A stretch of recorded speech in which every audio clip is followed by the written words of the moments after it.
আসসালামু আলাইকুম। আকিটুকি অফ ফারহিনা থেকে আমি ফারহিনা রহমান মাহি আজকে এসেছি আপনাদের জন্য নতুন আরেকটি ভিডিও নিয়ে। আজকে সকাল থেকেই বৃষ্টি পড়ছে এবং বৃষ্টির ওয়েদারে আমার আসলে কোনো কাজ করতে ভালো লাগে না। একটু রিল্যাক্স মাইন্ড থাকে, একটু রিল্যাক্স করতে ইচ্ছে করে। মনে হয় যেন সারাদিন একটু বসে থাকি জানালার পাশে, বৃষ্টি দেখি বা রেস্ট করি। সো যখন ভাবলাম যে এখন রেস্ট করলে আসলে চলবে না, আমি একটি ছবি আঁকবো। তো কী আঁকবো করি মোটামুটি সকাল থেকে 2-4 ঘন্টা আমি নষ্ট করে ফেলছি। তো যখন ভাবলাম যে পেইন্টিং স্টাইলে কিছু একটা করি, খুব শর্টকাটে, খুব ইজি, যেটা করতে তাড়াতাড়ি হবে। সো আমি জাস্ট ক্যানভাস প্যানেলে 2-3টা লাইন দিয়ে কালার চাপানো শুরু করে দিলাম। ফার্স্টেই হচ্ছে ল্যান্ডের পার্ট এবং স্কাইয়ের পার্ট, দুটাকে 2 ভাগে ভাগ করে নিলাম, কোনটা কতটুকু জায়গা জুড়ে হবে। তারপর কালার দেওয়া শুরু করলাম। মাঝখানে 2টা বা 3টা ভিডিওতে আমি ভয়েস ওভার দিতে পারিনি। আমার প্রচণ্ড সর্দি ছিল, শরীর খারাপ ছিল। So that's why I am extremely sorry. আজকে মোটামুটি একটু বেটার ফিল করছি, তাই ভয়েস দিচ্ছি ভিডিওতে।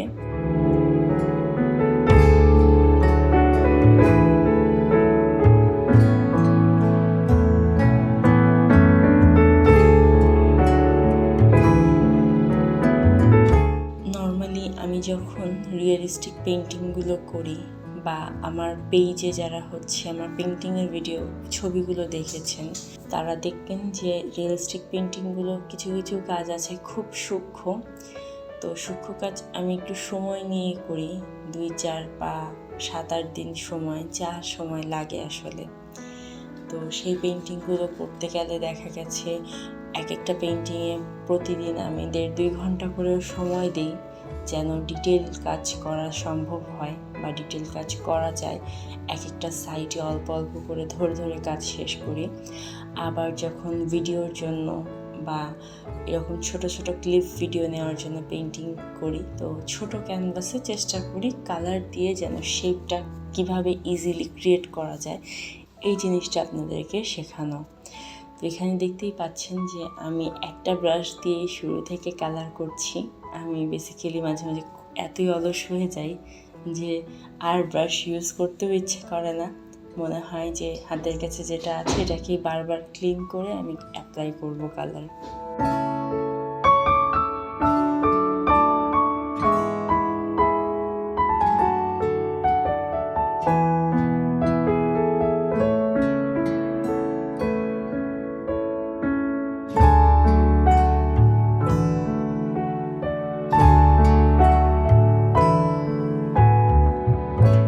আমি চাইলে এই পেইন্টিংটাতেও ডিটেল করতে পারতাম বা ডিটেল করতে পারি এখনও। কাজ শেষে আপনারা দেখতেই পারবেন যে খুবই ছাড়া ছাড়া রং আমি পুরোটা কাজে ব্যবহার করেছি।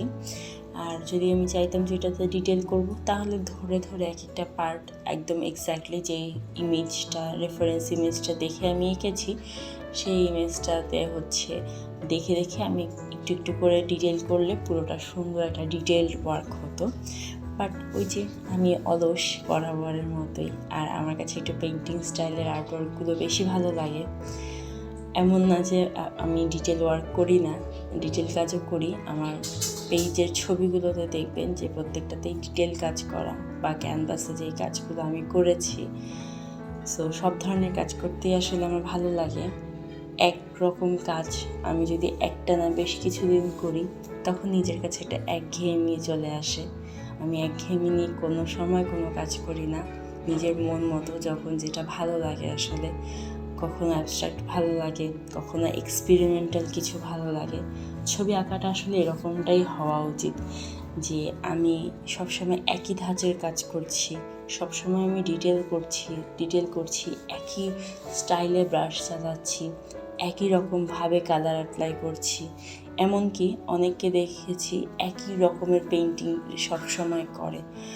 আমার কাছে মনে হয় যে আমি রেগুলার আমার পেইন্টিংয়ের স্টাইলটা চেঞ্জ করব, যেন নিজের মধ্যে একটা চেঞ্জেস আসে, আমার কাজের মধ্যে একটু ভিন্নধর্মী ভাব আসে।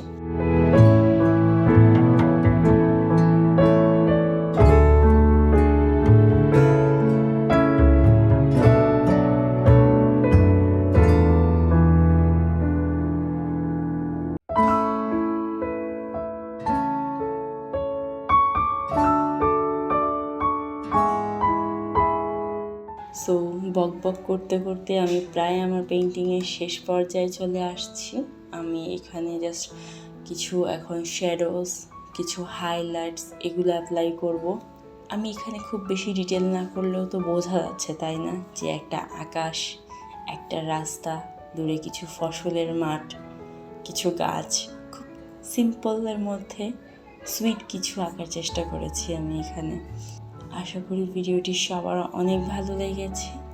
আর আপনারা নেক্সটে কী নিয়ে আসলে ভিডিও দেখতে চান সেটা আমাকে জানাবেন, ইনবক্সে জানাতে পারেন বা আমার সাথে কন্ট্যাক্ট করে জানাতে পারেন, কিংবা কমেন্ট করতে পারেন। আমি আসলে জানি খুব বেশি সাবজেক্টের অভাবে ভুগছি, কী আঁকবো বলে আমি চিন্তায় পড়ে যাই। সো আপনারা আমাকে হেল্প করতে পারেন যারা আমার ভিডিও রেগুলার দেখেন। ইনশাআল্লাহ আমি চেষ্টা করব আপনাদের সাজেশন অনুযায়ী নেক্সট কন্টেন্টটা ক্রিয়েট করার। ততদিন সবাই ভালো থাকবেন। ইনশাআল্লাহ দেখা হবে নেক্সট ভিডিওতে। আল্লাহ হাফেজ।